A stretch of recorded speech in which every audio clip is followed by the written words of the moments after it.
남녀가 서로 사랑을 하게 되면 서로를 향해서 아낌없이 주는 나무가 될 것 같지만 또 실제로 그렇게 되기도 하지만 사실 그 기간이 그렇게 오래 가지 않습니다. 보통 콩깍지가 벗어지는데 6개월 정도의 시간이 걸린다 그래요. 이걸 바꿔서 말하면 그래도 6개월까지는 괜찮은 거예요. 내가 이 인간을 믿고 안심할 수 있는 기간이 최소한 6개월은 있는 거죠. 이때는 놀랍게도 어떤 질문을 해도 긍정적인 답변을 들을 수 있습니다. 보통 여자들이 이런 걸 묻잖아요. 자기야, 내가 이뻐? 김태희가 이뻐? 이게 좀 질문 자체에 오류가 있는데 어쨌든 여자들이 그런 걸 궁금해한단 말이죠. 정말 양심에 털난 인간들입니다.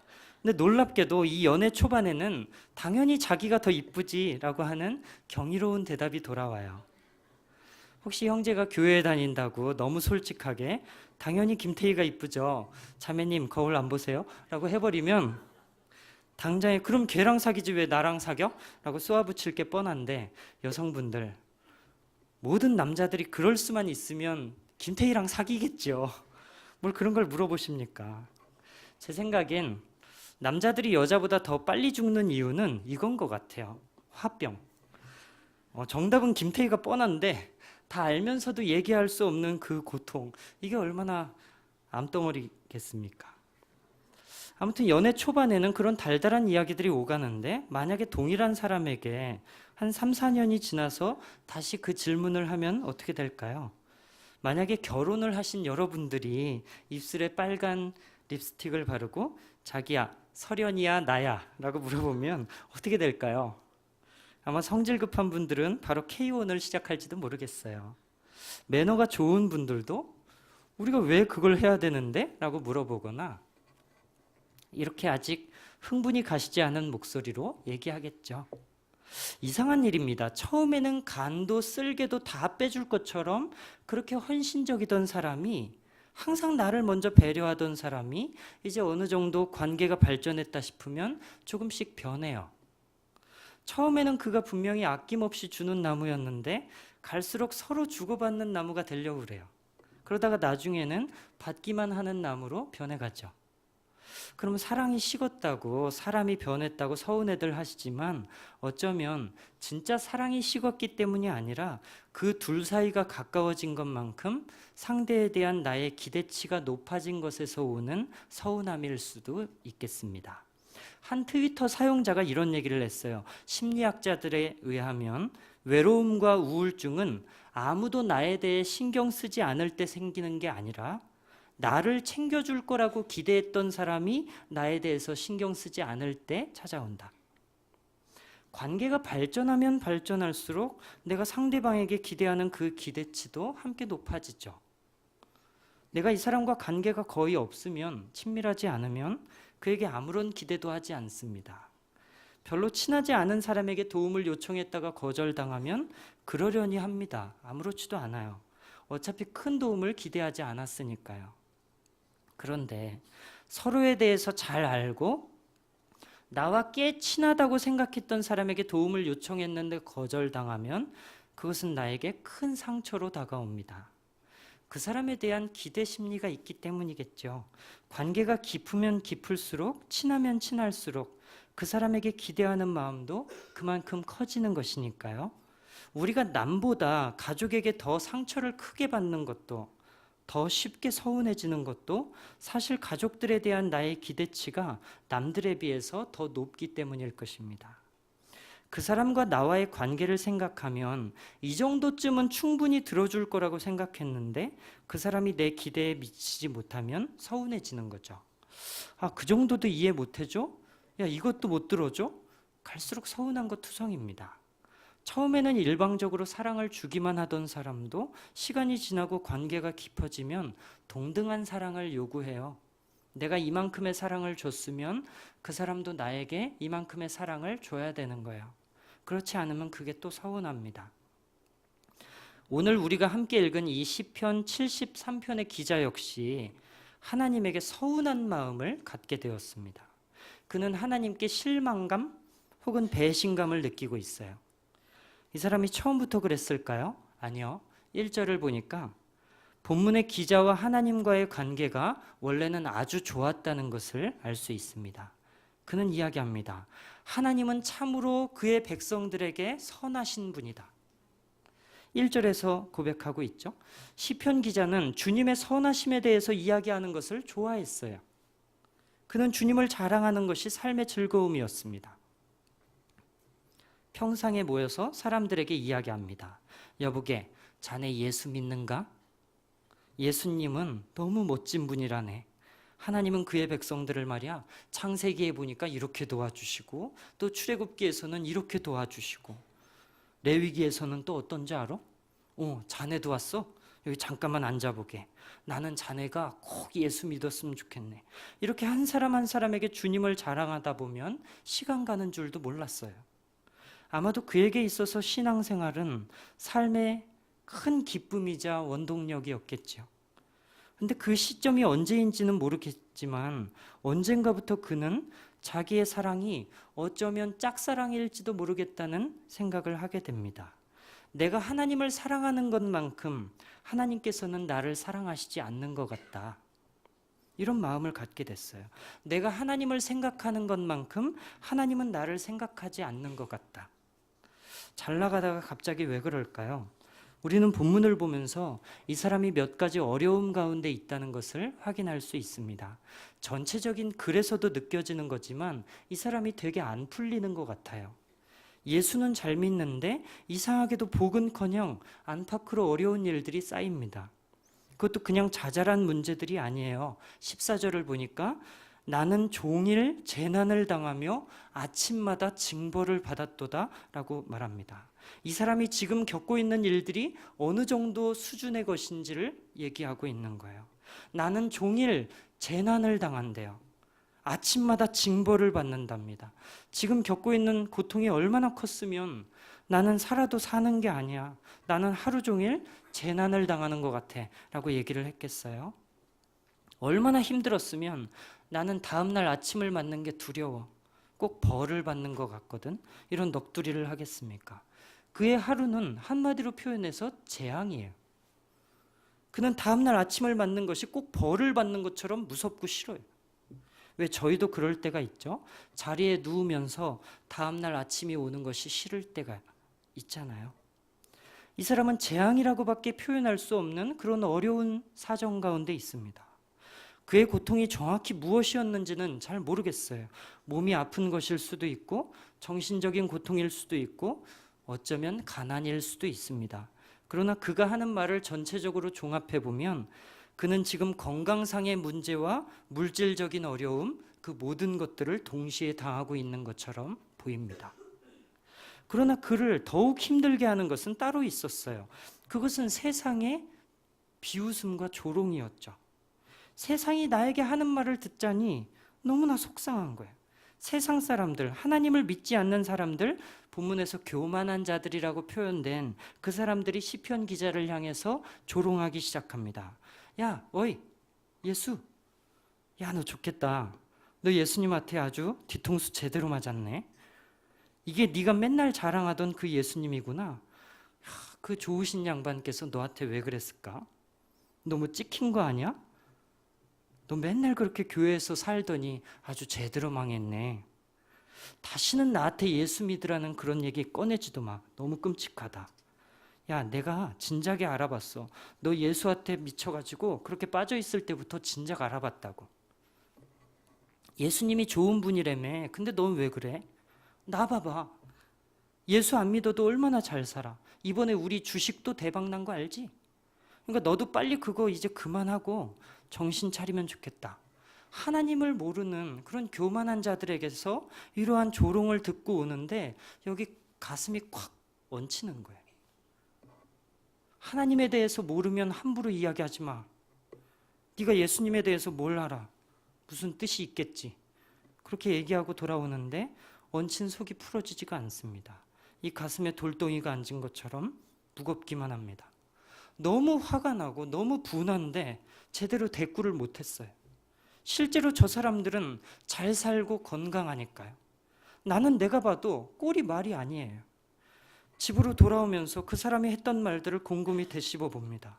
억지로 부인하려고 애써보지만 이미 마음 한켠은 그 사람들의 말에 고개를 끄덕이고 있어요. 그 사람들의 이야기가 다 틀린 것만 같지는 않아요. 이거 진짜로 내가 너무 여기에 빠져서 살았나?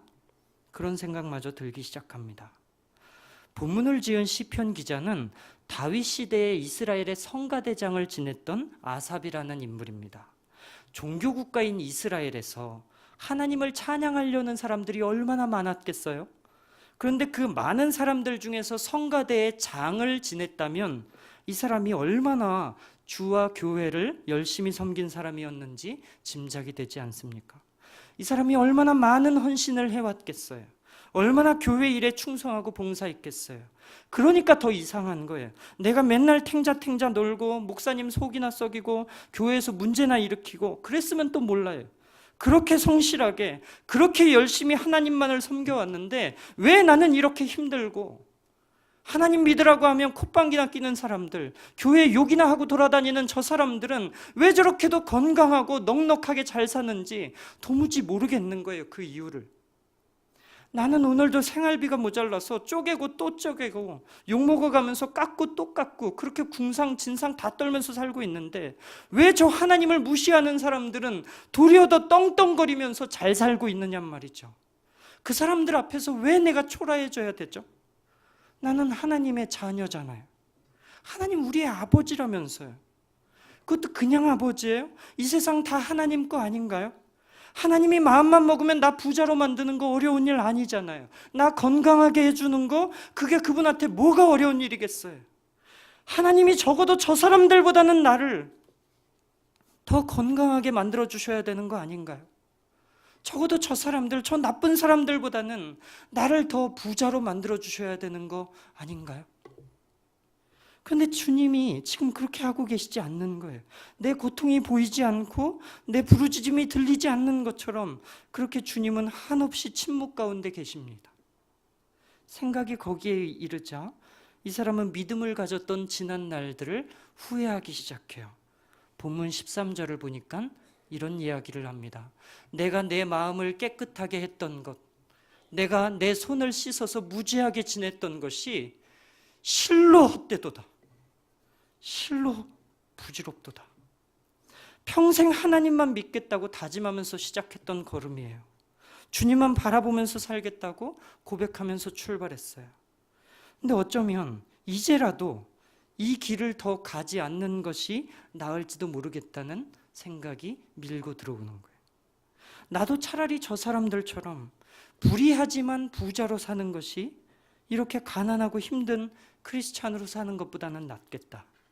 까짓 것 조금 못됐으면 어때요? 불의하게라도 돈을 많이 모으는 게 정직하게 살면서 가난하게 사는 것보다 훨씬 낫잖아요. 정직하게 시험 치르고 60점 맞느니 커닝에서 90점 맞는 게 나은 거 아닌가요? 혹시 우리 중에도 믿음의 길을 걷는 것이 이제는 지치고 이제 피곤하고 이제는 의미 없게 느껴져서 혼란스러운 분이 계시다면 이 시간 시편 기자의 경험담을 통해서 믿음의 슬럼프를 극복할 수 있는 새 힘을 얻게 되기를 소망합니다. 본문 16절과 17절을 보시면 다음과 같이 나와 있어요. 내가 어쩌면 이를 알까 하여 생각한즉 그것이 내게 심한 고통이 되었더니 하나님의 성소에 들어갈 때에야 그들의 종말을 내가 깨달았나이다. 시편 기자는 자기가 하나님의 성소에 들어갔을 때 중요한 사실을 깨닫게 되었노라고 이야기합니다. 믿음의 회의가 찾아올 때 어렵겠지만 그럴 때일수록 더 하나님의 성소를 찾는 저와 여러분이 되기를 원합니다. 이것이 영적 슬럼프를 극복할 수 있는 유일한 방법일지도 모르기 때문이에요. 시편 기자는 하나님의 성소를 찾았을 때 무언가 깨달았대요. 무언가 발견했어요. 무엇을 깨닫고 무엇을 발견했습니까? 믿음이 없는 사람들의 결국이 어떠한 것인지를 그는 성소 안에서 확실하게 보았습니다. 그는 성소에 들어갈 때 목격했습니다. 믿음이 있는 것과 없는 것이 얼마나 커다란 차이인지, 믿음이 없는 것이 얼마나 불쌍한 일인지를 깨우쳤어요. 성소 안에서 무슨 일이 있었길래 그가 이렇게 변화될 수 있었을까요? 이를 알기 위해서는 아삽이 찾았던 그 성소의 모습을 살펴보는 게 필요한 줄로 압니다. 시편 기자인 아삽이 살던 시대의 성소는 오늘날과 같은 예배당 형태가 아니었어요. 역대하 1장 3절을 보니까 솔로몬이 왕으로 즉위를 한 직후에도 그때까지도 성전이라는 것이 없었습니다. 성전은 솔로몬 시대에 건축한 거죠. 그러면 성전을 건축하기 전에는 어떻게 예배를 드렸을까요? 오늘 저 화면에 나오는 것처럼 옛날 사람들의 그 지었던 회막, 모세가 광야에서 지었던 그 회막에서 예배를 드렸다는 것을 알 수 있습니다. 오늘 본문의 시편 기자는 솔로몬의 아버지 세대 사람이에요. 다윗 왕 때 사람이니까요. 그러면 당연히 이 사람이 찾았던 성소 역시 구약 시대의 성막의 형태를 띠고 있었을 것입니다. 성막이 어떠한 구조로 되어 있는지 화면을 통해서 만나보겠습니다. 그림을 보시면 성소의 출입구에 들어갈 때 제일 먼저 눈에 띄는 것이 바로 이 제물을 드리는 번제단이라는 것을 알 수 있어요. 시편 기자는 성소에 들어갈 때 이 번제단을 처음으로 마주하게 되었습니다. 여기선 그림이 작아서 잘 안 보이는데 다음 사진을 보시면 번제단을 확대한 그림이 나옵니다. 대략 번제단은 이렇게 생겼습니다. 여러분이 사진으로 보시는 것처럼 금빛을 띠고 있고 굉장히 깨끗하고 또 번쩍번쩍하죠. 여러분이 모두 그렇게 번제단을 이해하시는지 모르겠습니다. 그러나 우리가 알아야 될 사실은 이 번제단이라고 하는 것은 결코 사진과 같이 깨끗하거나 가지런하게 되어 있지 않다고 하는 사실이에요. 사실 번제단은 굉장히 지저분한 것입니다. 다른 사진을 준비했는데요. 화면의 사진은 우리나라의 아궁이의 모습이지만 사실상 번제단의 모습은 이 사진에서 보이는 분위기와 매우 흡사합니다. 저희가 조금 전에 봤던 번제단과는 좀 차이가 있죠? 번제단의 모습이 아궁이 형태를 띠고 있다는 게 아니에요. 이 사진에서 보이는 것처럼 번제단도 저렇게 지저분했다는 거예요. 이 제단은 항상 짐승을 태우는 곳입니다. 그곳은 짐승이 타면서 생긴 새까만 연기들로 까맣게 그을려져 있었을 것이고 짐승의 피로 여기저기 얼룩져 있었을 것입니다. 여기저기에서 타고 남은 잿더미가 있고 짐승의 털들이 널브러져 있었겠죠. 또 고기를 태우다 보니까 아마 날벌레와 날파리 같은 벌레들이 많이 돌아다녔을 거예요. 제단의 주위에는 고기를 태우는 냄새와 두려워서 떠는 짐승들의 소리와 짐승을 죽일 때 나는 그 피비린내가 가득했을 것입니다. 끔찍하죠? 그러나 사실 끔찍하라는 의미가 있는 것입니다. 사실 여기에서 보이는 장면은 지옥의 모습이에요. 이것은 심판과 죽음의 장면인 것입니다. 이곳에는 불이 있고 불에 태워지는 것이 있고 고통이 있고 죽음이 있습니다. 좋지 않은 냄새가 있고 더러움이 있고 두려움이 있어요. 이곳은 지옥의 모형이에요. 여러분, 제사의 1차적인 의미가 뭔지 아십니까? 그것은 하나님의 심판이라는 거예요. 여러분, 제사는 하나님의 심판입니다. 성경은 십자가에 달리신 예수님을 가리켜서 우리를 위한 화목제물, 어린 양이 되셨다고 이야기합니다. 성경은 십자가와 번제단을 동일한 것으로 취급하고 있습니다. 예수님은 십자가라고 하는 제단에 희생제물로서 올라가신 것입니다. 십자가는 우리가 목걸이로나 하고 다닐 만큼 고상한 장식품은 아닌 것이죠. 시중에 십자가 금목걸이가 많은데 십자가는 금도 아니고요, 목걸이도 아니에요. 그것은 하나님의 심판과 저주의 상징이에요. 죄인을 향한 하나님의 맹렬한 진노가 집결되어 있는 곳이 십자가죠. 십자가는 파멸과 죽음의 자리고 심판과 저주의 자리예요. 십자가는 번제단의 또 다른 형태일 뿐입니다. 십자가가 하나님의 심판과 저주를 보여주는 것처럼 번제단 역시 하나님의 심판과 저주와 지옥을 보여주는 장소예요. 오늘 시편 기자가 보았던 번제단은 악인들을 향한 하나님의 심판이 어떻게 진행될 것인가를 보여주는 것이었어요. 세상에 있는 수많은 악인들에 대해서 하나님께서 어떤 결정을 하실는지가 이 번제단을 통해서 드러나는 거예요. 그래서 시편 기자는 이야기하죠. 저들의 결국이 얼마나 비참한지, 저들의 파멸이 얼마나 철저한지를 내가 보았도다. 시편 기자는 번제단을 통해서 불의한 자들의 종말이 어떠한 것인가를 확인했어요. 세상 사람들의 말을 듣고 잠깐 흔들렸지만 불의한 자들의 종말이 이렇게나 비참하고 너무나 참혹하고 끝이 허무하다는 것을 확인한 거예요. 자기가 생각했던 것만큼 저들의 삶은 좋은 것이 아니었어요. 그들의 삶은 결코 부러워할 만한 것이 아니었어요. 왜냐하면 저들의 종말이 어떤 것인지를 이곳 번제단에서 생생하게 보았기 때문입니다. 기자는 또한 그 번제단의 불 가운데서 나 대신 태워지고 있는 어린 양을 만났습니다. 그 양은 나 대신 죽임을 당하고 나 대신 지옥을 경험하고 있어요. 나의 죄를 지고서요. 내가 죄를 지었으면 내가 죽어야 될 것인데 나 대신 어린 양을 죽임으로써 내가 사는 것이죠. 내가 받아야 될 죄의 형벌을 어린 양이 대신 받는 거예요. 그는 어렴풋하게나마 신약에서나 등장할 그 구원에 대해서 깨달았을 것입니다. 제단은 심판과 구원을 동시에 보여주는 장소이기 때문입니다. 우리는 번제단의 그 타오르는 불 속에서 하나님의 심판을 보고 그 불에 대신 태워지고 있는 어린 양에게서 구원을 만납니다. 우리는 나무 십자가에서 하나님의 진노와 심판을 보고 그 십자가에 달리신 예수에게서 하나님의 구원을 만납니다. 인류의 죄를 향한 그 하나님의 피할 수 없는 진노, 그것은 지옥이고 십자가로 나타났죠. 그런데 그 하나님의 심판의 십자가에서 우리는 나를 대신해서 모든 진노를 뒤집어 쓰신 어린 양 예수를 만날 수 있습니다. 여러분, 십자가에서 무엇을 보십니까? 여러분, 교회 십자가들을 볼 때마다 무엇을 느끼십니까? 하나님의 끔찍한 심판과 나를 대신해서 십자가 위에서 죽으신 예수를 볼 수 있다면 세상의 다른 그 무엇보다 더 소중한 가치를 만난 거예요. 세상의 1등 가치인 돈보다도 건강보다도 더 위대한 가치를 찾은 것이죠. 사도 바울은 이 십자가에 달리신 예수 그리스도를 발견하고 나서 그 외에 다른 모든 것들은 이것과 비교할 때 배설물에 불과하다라고 이야기합니다.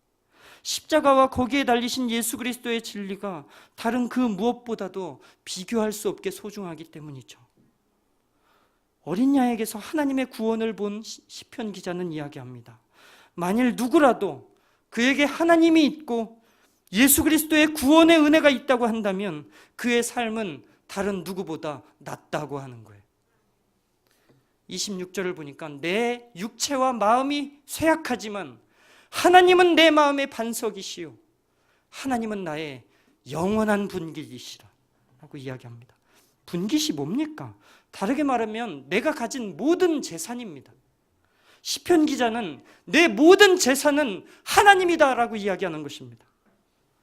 그가 어쩌면 여기서 말하는 것은 내게 하나님이 계신다면 나는 꼭 이렇게 건강해야 하는 것도 꼭 부자여야 하는 것도 아니라는 것이죠. 놀라운 고백 아닙니까? 25절을 보면 하늘에서는 주 외에 누가 내게 있으리요 땅에서는 주밖에 나의 사모할 자 없나이다 라고 적고 있습니다. 하늘에서도 땅에서도 하나님만한 분은 내게 없을 것이라는 이야기예요. 하나님은 나의 전 재산입니다. 하나님이 나의 분깃입니다 라고 이야기하고 있잖아요. 물론 그렇게 말로만 하는 것은 참 쉬울 것입니다. 그러나 실제로 그렇게 믿으면서 살기란 너무 어려운 일이겠죠. 하지만 시편 기자가 실제로 여기서 말하고 있는 것은 내게 하나님이 있다면 나는 건강이 없이도 살아갈 수 있습니다 라고 하는 고백이에요. 내게 하나님이 있다면 돈이 없어도 살아갈 수 있습니다. 하나님이 있다면 가족이 없어도 살아갈 수 있습니다. 이렇게 이야기하는 것은 결코 쉽지 않겠죠. 감사한 것은 하나님께서 우리 대부분의 사람들에게 그런 것을 요구하시지 않는다고 하는 거예요. 그러나 하나님께서 우리 모두에게 물으시는 것은 너는 나 하나만으로 충분하냐? 라는 것이죠. 가수 임창정 씨의 노래 가운데 나의 연인이라는 노래가 있어요. 예전에 제가 참 많이 불렀고 잘 불렀던 노래인데 그 노래를 보면 다음과 같은 가사가 나옵니다. 힘든 하루도 너를 보면 견딜 수 있어. 너에게는 웃는 나의 길을. 내겐 아무도 없어. 오직 너만이 나를 살게 해. 너를 느낄 때 난 살아있어. 너는 내 행복의 전부이니까. 여기서 가사의 너를 하나님으로 바꾸어서 한번 읽어볼게요. 힘든 하루도 하나님을 보면 견딜 수 있어요. 하나님께는 웃는 나의 길을. 내겐 아무도 없어요. 오직 하나님만이 나를 살게 합니다. 하나님을 느낄 때 나는 살아있어요. 하나님은 내 행복의 전부이니까요. 하나님은 내 행복의 전부이니까요. 여러분, 설교를 듣는다고 해서 우리의 문제가 갑작스레 해결되거나 우리의 삶이 평탄해지지는 않겠죠? 이 설교를 듣고 나서도 여전히 내가 가진 문제는 해결되지 않아서 때로 하나님이 원망스럽고 이제는 이 믿음의 걸음을 걷는 것이 피곤하고 지칠 때도 올지 모릅니다. 그러나 그러한 때가 찾아오면, 믿음을 버리고 싶은 그 혼란스러운 때가 찾아오면 제발 성급하게 결정하지 말고 교회에 나와서 십자가를 뚫어지게 한번 바라보십시오. 십자가의 의미가 내 가슴에 들어올 때까지, 그래서 십자가가 내 마음을 치유하고 내 삶을 붙들 때까지 끝까지 십자가를 응시하십시오. 혼란스러울 때 우리가 바라보아야 할 것은 나를 구원해 준 투박한 나무 십자가와 그 위에 달린 예수 그리스도인 줄로 압니다. 우리 같이 찬양 하나 하고 함께 기도하겠습니다.